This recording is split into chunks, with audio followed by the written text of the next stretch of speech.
Most welcome in world of physics.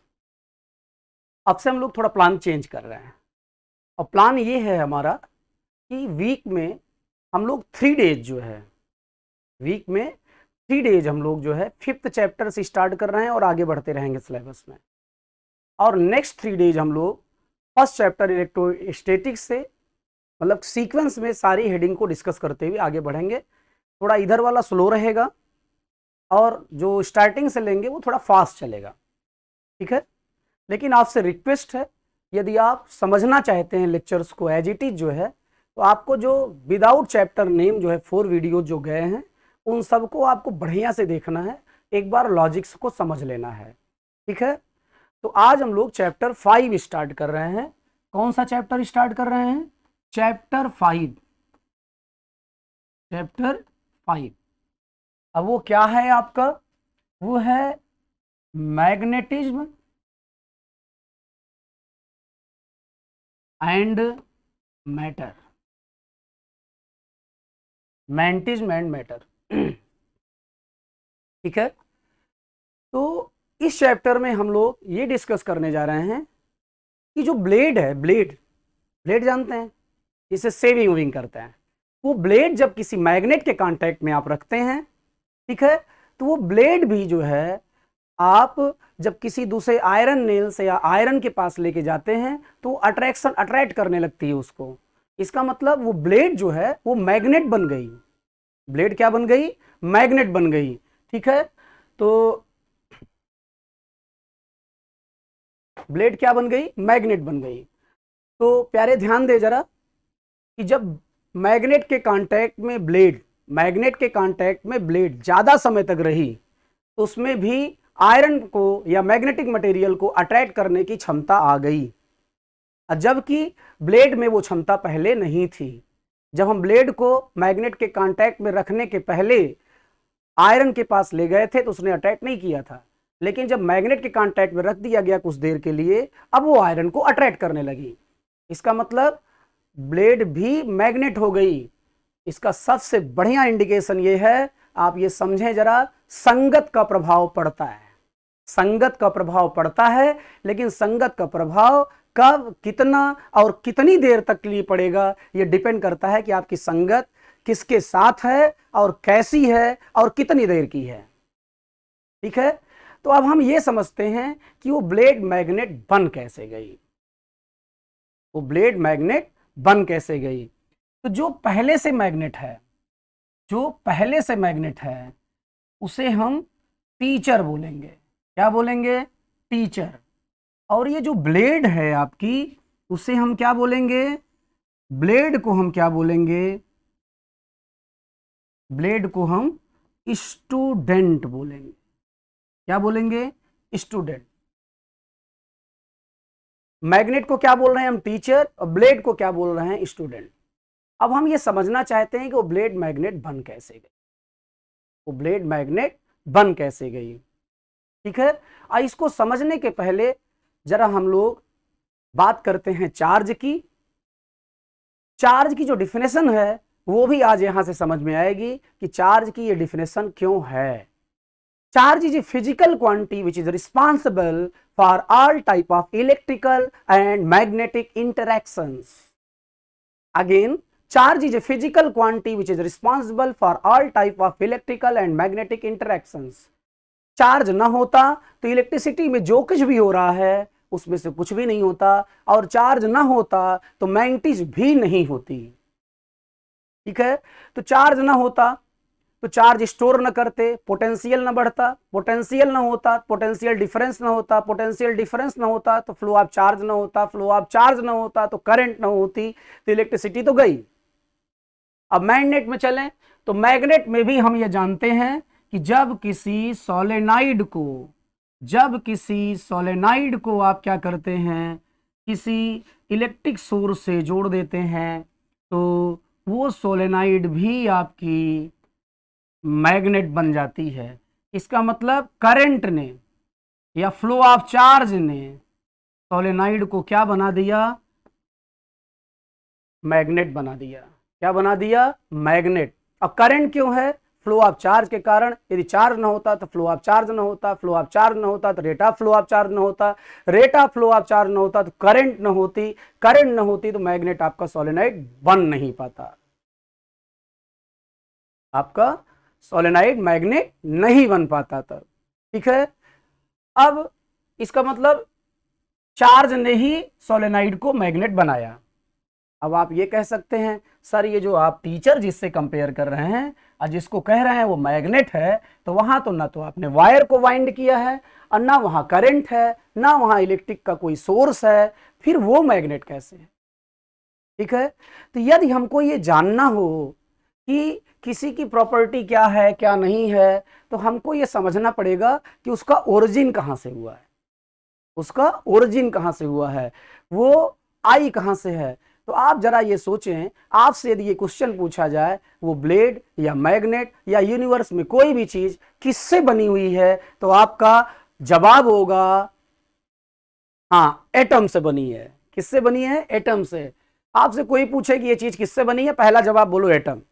जब बोलो atom में कौन सा एटम है तब फिर दिमाग लगेगा, लेकिन पहला जवाब एटम होगा और वो सही भी होगा। ठीक है, अब बाद में हो सकता है ना पता हो कि उस एटम का नेम क्या है, ठीक है, एलिमेंट नेम ना पता हो आपको, लेकिन पहला जवाब एटम होगा। तो कोई भी ऑब्जेक्ट किससे बना हुआ है? एटम से बना हुआ है। ठीक है, अब हमको और एटम में क्या क्या है? इलेक्ट्रॉन है, प्रोटॉन है और न्यूट्रॉन है। तो electron E is equal to 1.6 into 10⁻⁻19 coulomb. Charge on electron is equal to minus E is equal to -1.6 into 10⁻⁻19 coulomb. Charge on proton is equal to plus E is equal to +1.6 into 10⁻⁻19 coulomb. और neutron पर charge क्या है? 0 है। तो E is equal to 1.6 into 10⁻⁻19 coulomb होता है। इसे elementary charge कहते हैं, इससे छोटा चार्ज पॉसिबल नहीं है। ठीक है, free outside the nucleus. Charge on electron is equal to minus E -1.6 into 10⁻⁻19 coulomb. Charge on proton is equal to plus E that is +1.6 into 10⁻⁻19 coulomb. तो एटम के अंदर क्या क्या है? इलेक्ट्रॉन, प्रोटॉन, न्यूट्रॉन है। इसमें से कौन ऐसा है जो कभी भी रेस्ट में नहीं रहता है और न्यूक्लियस के चारों ओर हमेशा राउंड कर रहा है? फिर से, इनमें से कौन है इलेक्ट्रॉन, प्रोटॉन, न्यूट्रॉन में जो हमेशा न्यूक्लियस के चारों ओर हमेशा राउंड कर रहा है अपनी स्पेसिफाइड ऑर्बिट में? उसका नाम क्या है? इलेक्ट्रॉन। क्या नाम है उसका? इलेक्ट्रॉन। अब आप जानते हैं कि किसी सेल का जो बड़ी वाली लाइन होती है वो पॉजिटिव होती है, छोटी वाली लाइन नेगेटिव होती है। और पॉजिटिव क्या करेगा? इलेक्ट्रॉन को बुलाएगा क्योंकि इलेक्ट्रॉन पर नेगेटिव चार्ज है, और नेगेटिव क्या करेगा? इलेक्ट्रॉन को भगाएगा। इसका मतलब इलेक्ट्रॉन करंट के अपोजिट डायरेक्शन में चलेगा।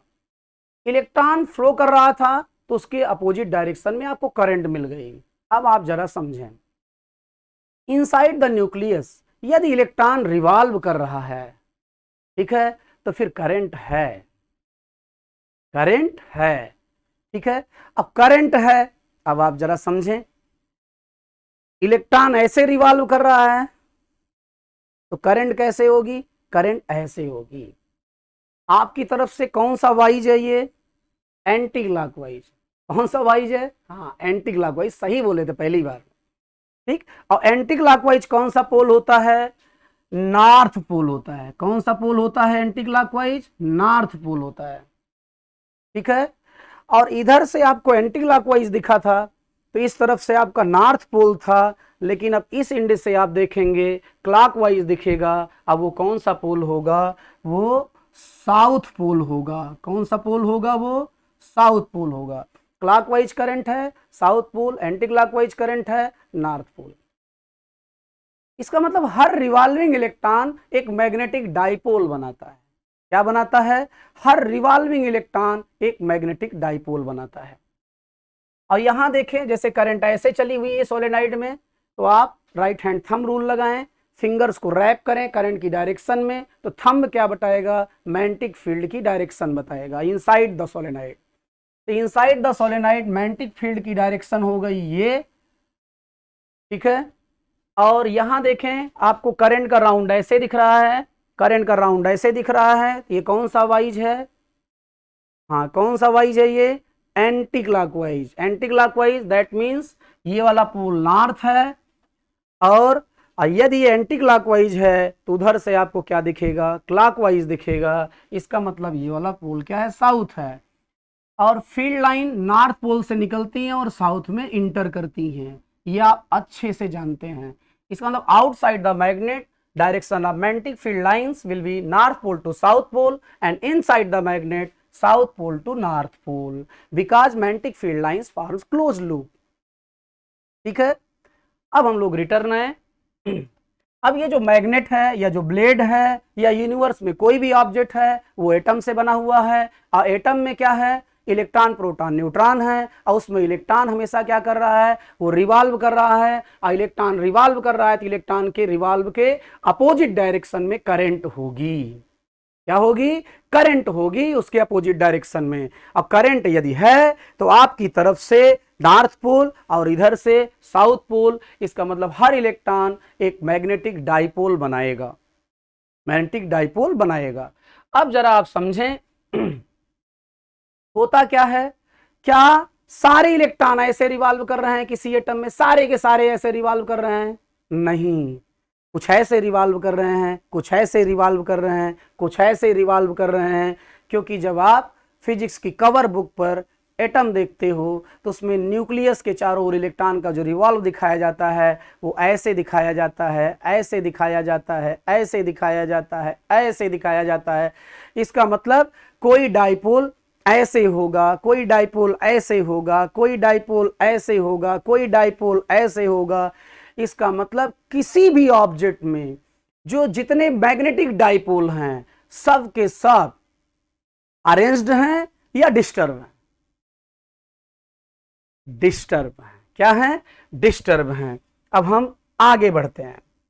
ठीक है, तो कोई मैग्नेटिक डाइपोल ऐसे है, कोई मैग्नेटिक डाइपोल ऐसे है, कोई मैग्नेटिक डाइपोल ऐसे है,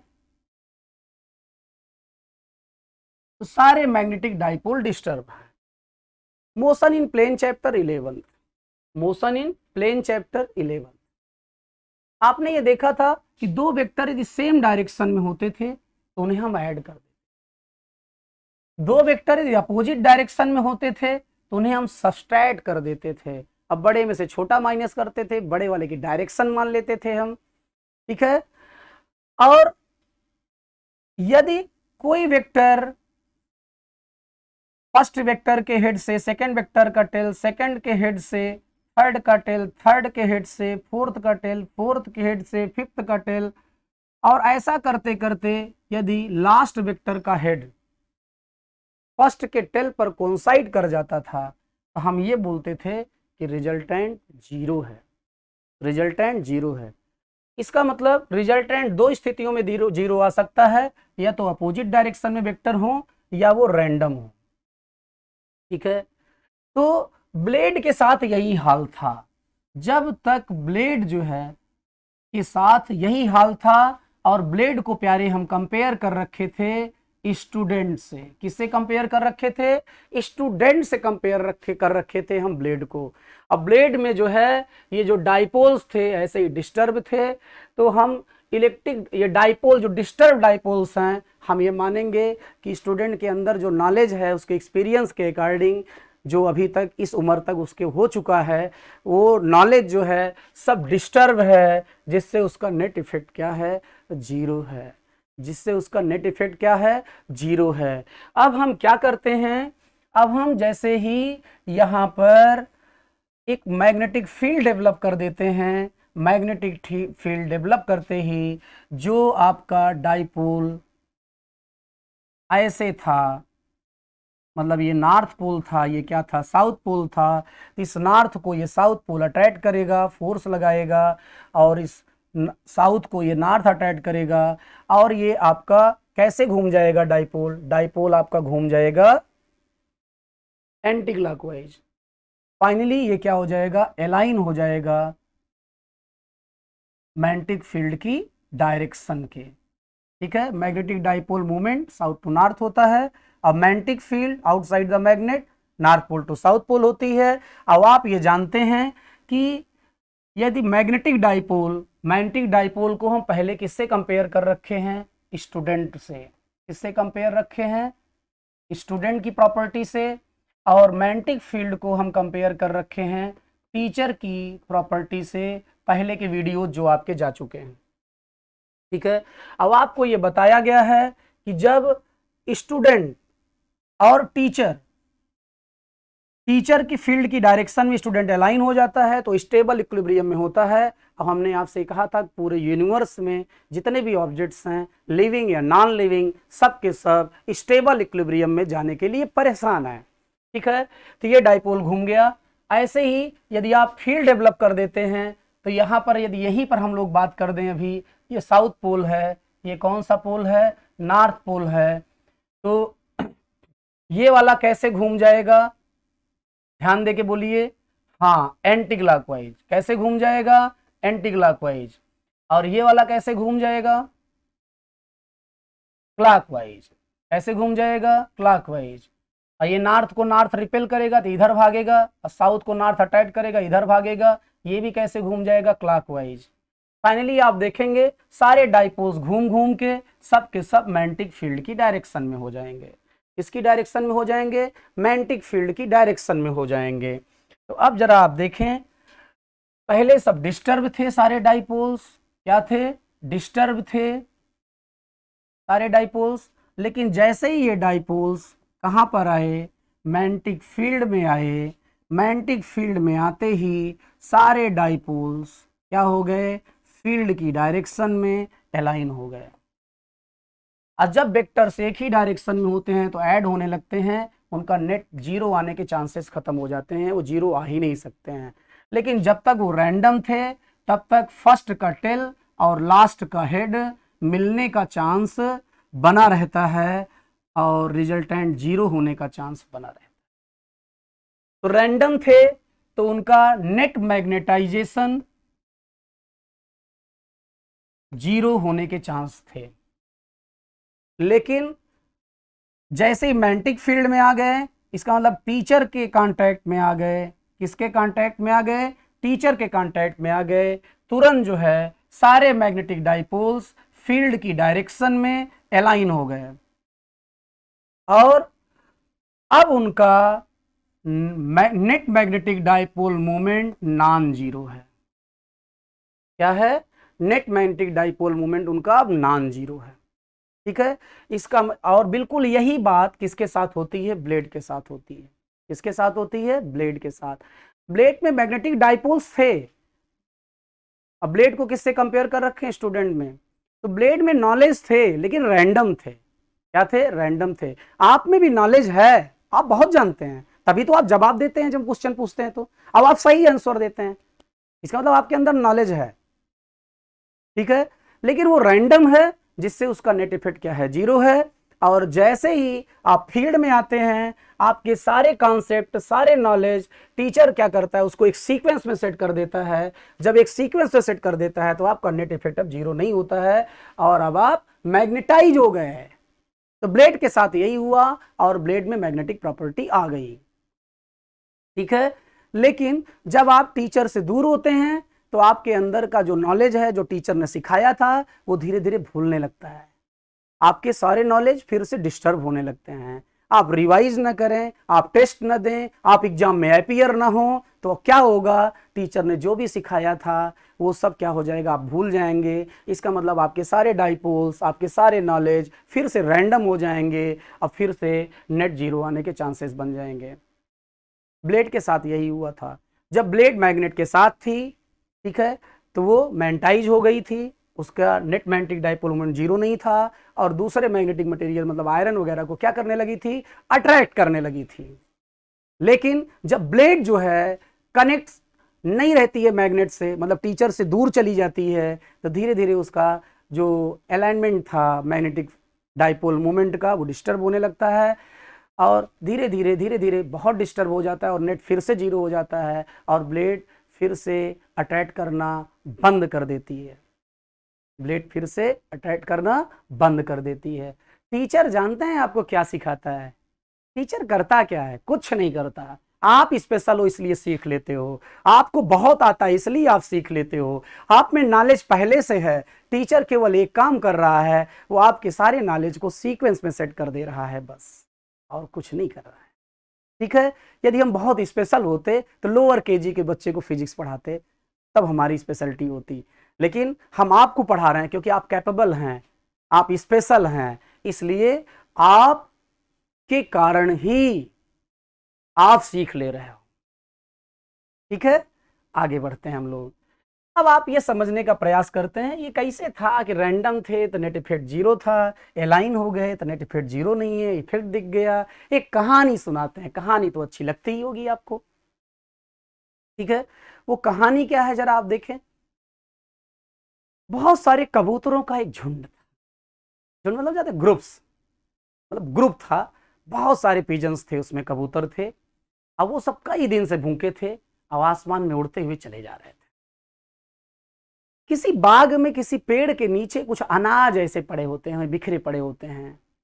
ठीक है, और किसी एक कबूतर की निगाह पड़ जाती है, वो बाकियों को कहता है यार वहां अनाज है, हम लोग कई दिन से भूखे हैं, चलो उस अनाज को खाते हैं। तो उसमें एक सीनियर सिटीजन था, जैसे आपके घर में बाबा ओबा होते हैं जिनको आप घर के कोने में रखते हैं, अक्सर देवी देवता घर के कोने में रहते हैं। ठीक है, तो उन्होंने कहा कि ना ना ना, पहले देख लेते हैं कोई खतरा तो नहीं है। अनाज कहाँ देखे हो? वो पेड़ के नीचे है बाबा, बाग में पेड़ के नीचे है। पेड़ के नीचे अनाज? खेत में होता तो ये नेचुरल था, पेड़ के नीचे अनाज? ओ, समथिंग रॉन्ग। नहीं नहीं, नहीं चलना है, नहीं चलना है। लेकिन उस ग्रुप में किसी भी बच्चे ने, उस ग्रुप के किसी भी बच्चे ने बाबा की बात नहीं मानी, और सब उड़ चले उस पेड़ की ओर अनाज को खाने के लिए। बाबा भी साथ चले गए, उम्र तो बीती चुकी है, खतरा होगा तो चले जाएंगे और क्या। वो भी चले गए। जैसे ही नीचे उतरते हैं, वहां ट्रैप था, और अनाज खाने के लिए जैसे ही उतरते हैं वो सब फंस जाते हैं उस जाल में। और उधर से शिकारी जिसने जाल बिछा रखा था, वो अपने वेपन्स के साथ आगे बढ़ रहा होता है। ये गए थे भोजन ढूंढने, और आज भोजन बनने जा रहे हैं ये सब के सब। और सबके मन में जैसे ही देखते हैं शिकारी को, सब डर जाते हैं। अमृत तो जो है वो डर है ना, बड़े बड़े को कपा देती है। ठीक है, तो वो सब खूब डर जाते हैं, खूब परेशान होते हैं, खूब ताकत लगाते हैं कि जाल को लेके उड़ जाएं। लेकिन कोई ताकत उधर लगा रहा है, कोई इधर लगा रहा है, कोई ऊपर लगा रहा है, कोई इधर लगा रहा है, कोई इधर लगा रहा है, कोई इधर लगा रहा है, सब रैंडम लगा रहे हैं। और रैंडम ताकत लगाने से क्या होता है कि नेट इफेक्ट 0 रहता है, जाल अपनी जगह रहती है, और वो शिकारी बढ़ता चला आ रहा है, बढ़ता चला आ रहा है।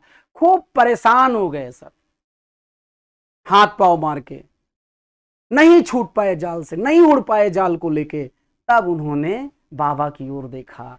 लोग टीचर्स की ओर, अपने बूढ़े बुजुर्ग की ओर, देवी देवताओं की ओर कब देखते हैं? जब खुद हाथ पांव मार के थक जाते हैं। तो उन्होंने भी टीचर की ओर देखा, मतलब अपने बाबा की ओर देखा, और कहा बाबा बचा लो। बाबा ने कहा, मैंने कहा तो था मत आओ। अरे बाबा आज बचा लो, जिंदगी भर मानेंगे, इस बार बचा लो। बाबा कहे मेरी बात सुनोगे? अरे बाबा आज तो सुनेंगे, अब हमेशा सुनेंगे, आज बच गए तो। ठीक है, तो बाबा ने कहा कि मैं जिधर इशारा कर रहा हूं, सब लोग अपनी ताकत उधर ही लगाओ। सारे कबूतर उसी ओर ताकत लगाते हैं जिधर बाबा इशारा करते हैं, और वो जाल को लेके उड़ जाते हैं। तो यहां बाबा कौन है? वो टीचर जो इशारा कर दिया सबको, और सारे डाइपोल्स अपनी ताकत किधर लगा दिए? उधर ही लगा दिए। और अब उनका नेट मैग्नेटाइजेशन 0 नहीं है, अब उनका कुछ इफेक्ट है, और वो जाल को लेके उड़ जा रहा है। ठीक है, तो आपने ये देखा कि एक ब्लेड यदि मैग्नेट बनी, उसके पीछे भी इलेक्ट्रॉन था, और इलेक्ट्रॉन एक चार्ज है। चार्ज ना होता तो मैग्नेट ना होता, चार्ज ना होता तो इलेक्ट्रिसिटी ना होती। Charge is a physical quantity which is responsible for all type of electrical and magnetic interactions. Charge is the God of physics. क्यों? चार्ज रेस्ट में है, इलेक्ट्रिक फील्ड का कारण है। चार्ज यूनिफॉर्म मोशन में है तो इलेक्ट्रिक फील्ड और करंट का कारण है। चार्ज एक्सलेटेड मोशन में है, इलेक्ट्रोमैग्नेटिक वेव का कारण है। और इसी के इर्द गिर्द आपकी दुनिया है। Charge is a god of physics, charge is God of physics. अब हम चलते हैं थोड़ा और आगे, ठीक है। Magnetic material, magnetic material, magnetic material किसे कहेंगे? जिसमें मैग्नेटिक प्रॉपर्टी होगी, जो मैग्नेटिक फील्ड में आने पर चाहे अट्रैक्शन हो चाहे रिपल्सन हो, उसमें कोई चेंज हो, that is magnetic material. Physics की क्लास में आने पर जिसमें कुछ चेंज हो वो फिजिक्स का स्टूडेंट है। केमिस्ट्री के क्लास में जाने पे जिसमें कोई चेंज हो वो केमिस्ट्री का स्टूडेंट है, ठीक है। और फिजिक्स की क्लास में कोई 1 घंटे 1.5 घंटे बैठा है, उसमें कोई चेंज ही नहीं हो, वो फिजिक्स का स्टूडेंट नहीं है। What is magnetic material? Those materials which will be affected in presence of magnetic field known as magnetic material। अब मैग्नेटिक मटेरियल 3 टाइप्स के हैं। बाप रे, कौन कौन से? एक है फेरोमैग्नेटिक मटेरियल। कौन सा? Ferromagnetic material. एक है पैरामैग्नेटिक मटेरियल, एक है diamagnetic material. Ferromagnetic material, paramagnetic material, diamagnetic material, ठीक है। आपकी लाइफ ही फिजिक्स है, आप खुद को पढ़ना सीख लो बस। आप फिजिक्स पढ़ लिए। स्कूल है 7 बजे का, 6:39 हो गए। तो हाँ, ध्यान दें, ferromagnetic material, paramagnetic material, diamagnetic material. Student भी 3 टाइप्स के होते हैं हमारे हिसाब से, फेरो, पैरा और डाया। फेरोमैग्नेटिक मटेरियल वो स्टूडेंट हैं जो स्कूल आए हैं और पढ़ने ही आए हैं, उनका मोटिव ही पढ़ना है, वो चाहे जहां रहेंगे उनका मोटिव ही पढ़ना है, वो फेरोमैग्नेटिक मटेरियल है। पैरामैग्नेटिक मटेरियल वो स्टूडेंट हैं जो सोचते हैं कि आए हैं तो पढ़ ही लेते हैं, उनका मोटिव पढ़ना नहीं है, केवल पढ़ना उनका मोटिव नहीं है, आए हैं पढ़ ही लेते हैं, वो पैरामैग्नेटिक मटेरियल है। और डायामैग्नेटिक मटेरियल क्या है? डायामैग्नेटिक मटेरियल वो स्टूडेंट हैं जो स्कूल जबरदस्ती भेजे गए हैं, घर में उनके पेरेंट्स को धमकी दे के पेरेंट्स ने भेजा है, यदि खबर मिली स्कूल के बाहर किसी चौराहे पे या कहीं घूम रहे हो ठीक नहीं होगा, तो जबरदस्ती स्कूल आए हैं वो। और जबरदस्ती स्कूल आए हैं तो डिसाइड करके आए हैं, और डिसाइड करके ये आए हैं कि चाहे जितना पढ़ा ले टीचर, हम पढ़ेंगे नहीं। अब पापा से अपने गुस्सा है, भेज तो दे या पढ़ा ले, ना पढ़ा क्या कर बे। वो डिसाइड करके आए हैं कि हम मैग्नेटिक फील्ड के अपोजिट डायरेक्शन में ही मैग्नेटाइज होंगे। ये कंफर्म करके आया है कि मैग्नेटिक फील्ड की डायरेक्शन में ही मैग्नेटाइज होंगे। ये सोचता है कि आ गए हैं तो हो लेते हैं, और ये भाई साहब डिसाइड करके आए हैं ना हो का कई ले बे, ना हो का कई ले बे। तो यहां मैग्नेटाइजेशन बढ़िया होगा, यहां मैग्नेटाइजेशन थोड़ा होगा, और यहां मैग्नेटाइजेशन अपोजिट डायरेक्शन में। अब जरा देखें फेरोमैग्नेटिक मटेरियल। फेरोमैग्नेटिक मटेरियल किसी फील्ड में रखा जाएगा, मतलब जहां टीचर खड़ा होगा वहां रहेगा फेरोमैग्नेटिक मटेरियल, तो वो फील्ड की डायरेक्शन में मैग्नेटाइज होगा या अपोजिट डायरेक्शन में मैग्नेटाइज होगा? डायरेक्शन में मैग्नेटाइज होगा। स्ट्रांगली या वीकली? स्ट्रांगली। गजब, आप प्रॉपर्टी बता रहे हैं मैग्नेटिक मटेरियल की, तो आपने भी पढ़ा नहीं है, केवल एक कंपेयर, आप प्रॉपर्टी बता रहे हो, गजब। ठीक है, अब हम बात करते हैं paramagnetic material. Paramagnetic material teacher के कांटेक्ट में है, टीचर के पास है, फील्ड में है, तो फील्ड में है तो क्या करेगा? फील्ड की डायरेक्शन में मैग्नेटाइज होगा या अपोजिट डायरेक्शन में। अच्छा, स्ट्रांगली या वीकली? वीकली, हाँ वीकली होगा, क्योंकि उसकी टेंडेंसी पढ़ना नहीं है, केवल पढ़ना टेंडेंसी नहीं है, पढ़ना है लेकिन केवल पढ़ना नहीं है। डायामैग्नेटिक मटेरियल एक्सटर्नल फील्ड में या टीचर के कांटेक्ट में जब आएगा तो टीचर की डायरेक्शन मैग्नेटाइज होगा या अपोजिट? अपोजिट। स्ट्रांगली या वीकली? स्ट्रांगली, डिसाइड करके आया है, हाँ ठीक है, समझे ये। अब जरा आप देखें, आगे देखें, टीचर जो है, फिर से एक बार रिपीट करते हैं, diamagnetic material external magnetic field में है, ठीक है, तो वो फील्ड की डायरेक्शन में मैग्नेटाइज होगा या अपोजिट। डायामैग्नेटिक मटेरियल जो जबरदस्ती भेजा गया है स्कूल, अपोजिट डायरेक्शन मैग्नेटाइज होगा। स्ट्रांगली या वीकली? स्ट्रांगली होगा। पैरामैग्नेटिक मटेरियल फील्ड में कि डायरेक्शन में, अपोजिट डायरेक्शन में। अच्छा, वीकली या strongly? Weekly. Ferromagnetic material field के अपोजिट या फील्ड की डायरेक्शन में? फील्ड की डायरेक्शन में, चलो मान लेते हैं। अच्छा, स्ट्रांगली या वीकली? स्ट्रांगली या वीकली? स्ट्रांगली मैग्नेटाइज होगा। ठीक है, अब हम बात करते हैं एक्सटर्नल फील्ड में ये क्या करेंगे, कोई बाहर से फील्ड कोई आई हुई है, तो मतलब एग्जामिनर आया हुआ है, एग्जामिनर आया है और वहां जा रहा है फेरोमैग्नेटिक मटेरियल, क्या करेगा? अट्रैक्शन शो करेगा, रिपल्सन शो करेगा? अट्रैक्शन शो करेगा। क्यों? अच्छा, खूब पढ़ा था इसलिए। हाँ, क्योंकि टीचर की फील्ड की डायरेक्शन मैग्नेटाइज हुआ, अट्रैक्शन शो करेगा। अच्छा, स्ट्रांगली या वीकली? स्ट्रांगली अट्रैक्शन शो करेगा। ये वो बच्चा होता है, टीचर पूछता है कोई क्वेश्चन, फिर कुछ पूछता है, फिर कुछ पूछता है, फिर कुछ पूछता है, ये कहते हैं सर वो वाला नहीं पूछे, वो वाला नहीं पूछे, वो वाला नहीं पूछे। टीचर एक बार ऊब जाता है, कहता है बेटा हम 30/30 से ज्यादा नहीं दे सकते, न्यूमरेटर को डिनोमिनेटर से ज्यादा करने का अधिकार नहीं है, नहीं 40/30 दे देते बेटा, लेकिन अभी आप चले जाओ। Strongly attraction. अच्छा, पैरामैग्नेटिक मटेरियल गया है एक्सटर्नल फील्ड में एग्जामिनर के पास, अट्रैक्शन है रिपल्सन? अट्रैक्शन। अच्छा, स्ट्रांगली या वीकली? वीकली। वीकली क्यों? क्यों वीकली भाई? अच्छा, थोड़ा पढ़ा था वीकली। अच्छा, ये वो बच्चे हैं जब टीचर के पास जाते हैं, टीचर कोई क्वेश्चन पूछा उसका जवाब देते हैं, फिर वो मनाते रहते हैं हे भगवान दूसरा न पूछे, हे भगवान दूसरा न पूछे, हे भगवान दूसरा न पूछे। ठीक है, वीकली अट्रैक्शन। अच्छा, डायमैग्नेटिक मटेरियल जाएंगे जब एक्सटर्नल फील्ड में एग्जामिनर के पास, तो क्या होगा? क्या होगा? रिपल्सन। अच्छा, स्ट्रांगली या वीकली? क्या स्ट्रांगली? ये जवाब गलत है, रिपल्सन तो होगा, ये सही था, क्योंकि पढ़े नहीं थे, नालायक स्टूडेंट थे। लेकिन स्ट्रांगली होगा, ये बात गलत है। क्यों? स्ट्रांगली रिपल्सन का मतलब है एब्सेंट होना, एब्सेंट होगा घर मैसेज जाएगा, आपका बच्चा प्रैक्टिकल एग्जाम में अपीयर नहीं हुआ, और प्रैक्टिकल एग्जाम में आपका बच्चा अपीयर नहीं हुआ, जानते हो इसका क्या मतलब है? क्या मतलब है इसका? ठीक है, व्यवस्था होगी घर पे, ओवरहॉलिंग, तो वो वीकली रिपल्सन ही शो कर सकते हैं, स्ट्रांगली नहीं। वीकली का मतलब जो 50 लड़के हैं तो ये प्रयास करते हैं, सर पेट दर्द कर रहा है, सर दर्द कर रहा है, अभी नहीं अभी नहीं अभी नहीं, लेकिन जब लास्ट आएगा तो फिर मन मार के जाने पड़ेगा, क्योंकि प्रेजेंट होना है। ठीक है, समझ गए आप?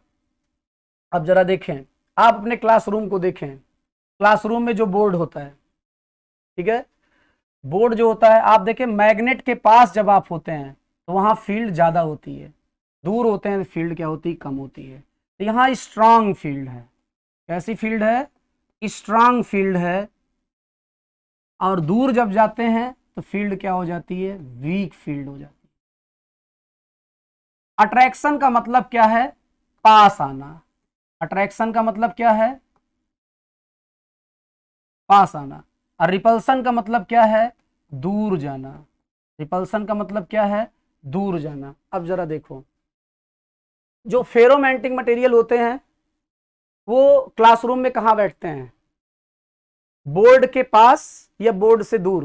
फेरोमैग्नेटिक मटेरियल बोर्ड के पास, इसका मतलब वो वीक मैग्नेटिक फील्ड से स्ट्रांग मैग्नेटिक फील्ड की ओर मूव कर रहे हैं, क्योंकि बोर्ड के पास आने का मतलब है वो टीचर के पास आ रहे हैं, तो वीक मैग्नेटिक फील्ड से स्ट्रांग मैग्नेटिक फील्ड की ओर मूव कर रहे हैं वो, और वो अट्रैक्शन रिप्रेजेंट कर रहे हैं।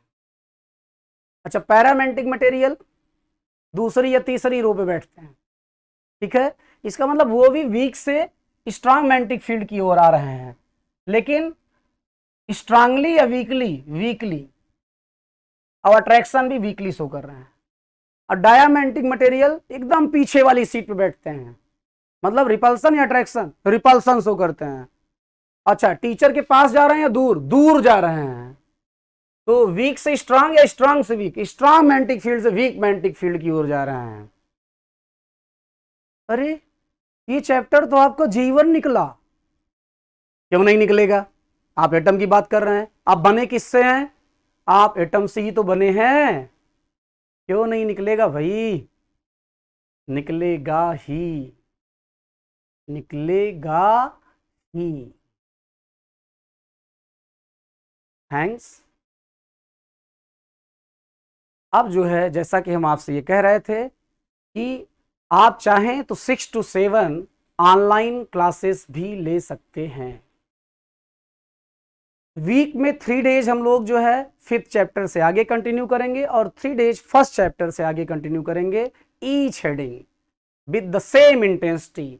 अब थोड़ा स्पीड ज़्यादा होगी क्योंकि स्टार्टिंग जो 4 लेक्चर्स थे वो कॉन्सेप्ट के थे और उसको स्लो बोल के बताया गया जिससे आप कनेक्ट हो सकें और अच्छे से समझ सकें। यदि वो चारों वीडियो अच्छे से आप समझ लिए हैं तो बाकी में भी स्पीड बढ़ा सकते हैं और आप कनेक्ट रहेंगे। प्यारे ये ध्यान दें, हम लोग मेहनत कर रहे हैं, अभी स्कूल टाइम के पहले रिकॉर्डिंग कर रहे हैं, कोई मतलब नहीं इसका हमारा, ठीक है। केवल ये कि आप बढ़िया पढ़ें, बढ़िया सीखें, बढ़िया मार्क्स आए, कम से कम हमको इतनी खुशी होगी कि उसमें थोड़ा सा रोल मेरा भी था, ठीक है। Like, share, subscribe and comment also. जो भी सुधार होने के चांसेस हो आप बताते रहें, वो हम लोग सुधार करते रहेंगे। कमेंट भी करें। थैंक्स प्यारे।